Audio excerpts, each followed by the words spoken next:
starting to generate revenue?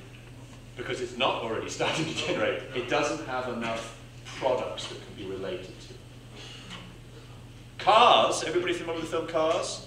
They made $5 billion marketing that film. $5 billion selling Cars products for that Pixar movie. $5 billion.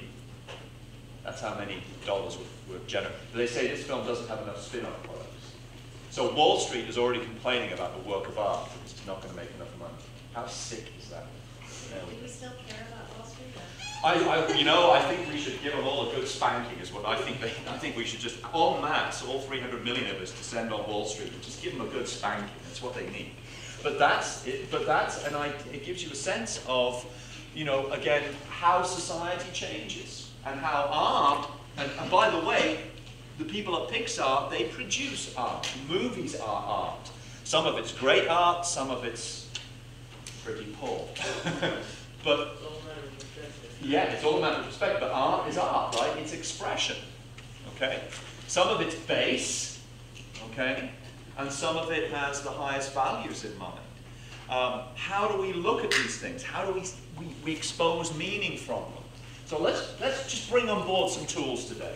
Many of these tools you will be familiar with. Some of them will be brand new, in which case this will be very, very useful. But I'm going to show you something. Some of you might have seen this image. In fact, I know some of you have seen it.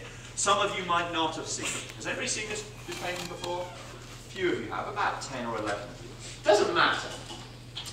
This is a painting that was produced by a gentleman we're going to study, and some of you actually even might be very interested in him. This guy is fascinating.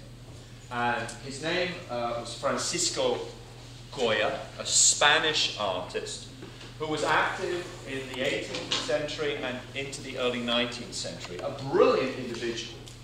A man with an amazing imagination, incredible skill, but also a very insightful individual, which means he saw deeply into his own time and place. And he experienced turmoil.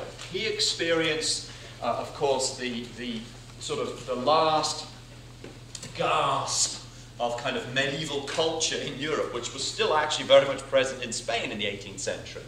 The Inquisition was still going full pelt in the 18th century.